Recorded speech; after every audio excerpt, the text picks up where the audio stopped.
Okay, let's jump into a really specific piece of health history today. We're doing a deep dive into just one entry from William Boericke's Homeopathic Materia Medica. The goal, to see what this, influential text from back then reported about a single substance. And that substance is antimonium arsenicosum, or, arsenite of antimony, if you break it down. So, yeah, we're looking at what Boric actually documented for practitioners using this text. What were they told?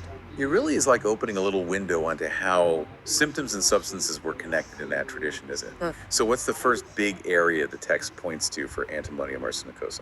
Well, it comes out strong on respiratory issues, Oh, particularly emphysema, but not just any emphysema. It's specific about excessive dyspnea, so really severe trouble breathing. And that comes along with a significant cough and, interestingly, lots of mucus secretion. okay. So, this drilling down into the details of the condition sounds like those specifics are, everything in a text like this. What else in the breathing front?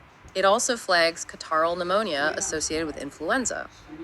So, again, a very specific type of lung inflammation connected to the flu. It's quite striking, actually, how it focuses on the type of pneumonia in that context. Yeah, it seems less about the broad label and more about the symptom pattern. Did it mention anything about what makes things better or worse? Those modifiers? Oh, absolutely. And that's so typical and crucial for a materia medica. The text clearly notes symptoms were considered worse on eating and lying down.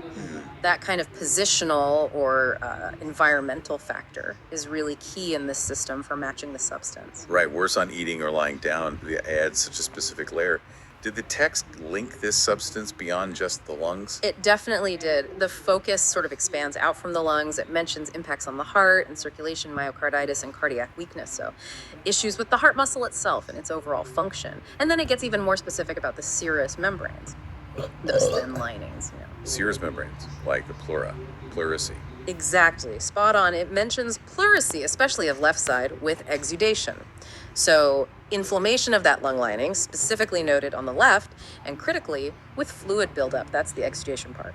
And it adds pericarditis with effusion, too. Inflammation of the sac around the heart, again, with fluid. Wait, hold on. Specifically the left side for pleurisy. That precision is, it's pretty remarkable for a text from that era. Yeah. What's the significance there, do you think? I think it just underscores the incredibly detailed level of observation that this whole materia medica system is built on.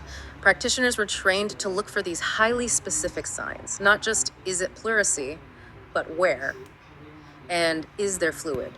It really speaks to a methodology focused on matching these very, very granular symptom pictures. Yeah, seeing that focus on fluid, the exudation, the effusion alongside the lung issues. There's definitely a theme emerging around the chest and fluid accumulation, isn't there? Were there any other maybe less connected points in the entry? Yes, a couple more things. It includes inflammation of eyes and edema of face, so eye issues and facial swelling, and also a more general note about a sense of weakness. So while the chest focus is strong, it does touch on eyes, face, and just a general feeling of being weak. It's quite a mix. I'll link back to this one compound in the text. And didn't he have some practical advice too about how to prepare it? It did, yeah. Right at the end, it specifies the dose, third trituration. And that refers to a very specific preparation method, grinding, diluting, which was standard within that system. So it tells you not just what, but how it was typically prepared for use according to Boericke. Okay, so let's quickly recap this for you, the listener. We've peered into Boericke's Materia Medica entry for antimonium arsenicosum. And what we found was a strong link to serious breathing issues, emphysema, specific types of pneumonia, with that difficult breathing and mucus. Then connections to the heart, weakness, and inflammation of those chest linings, pleurisy, notably on the left with fluid, and pericarditis, also with fluid. We saw how important details were, like symptoms worsening with eating or lying down, and even mentions of inflamed eyes, facial swelling, and just general weakness, plus that specific third trituration dose. Yeah, and what this quick look at just one entry really highlights is the, incredibly detailed, sometimes almost surprising way symptoms got observed and categorized in this historical tradition. Texts like Boericke's, they aren't just simple lists. They are these meticulous records of symptom patterns, those specific modifiers, the intended preparations. It all reflects a really unique historical way of looking at health. So, what does this deep dive mean for you? Well, it's a glimpse into a historical approach to health, one that zeroed in on these remarkably specific symptom combinations, and has sought equally specific correlations with substances. Think about how documenting symptoms with that much precision, right down to which side of the body was affected, shaped how people understood and used compounds like antimonium arsenicosum in that particular framework. It definitely makes you think about all the different ways humans have tried to map out the complex territory of health and illness throughout history.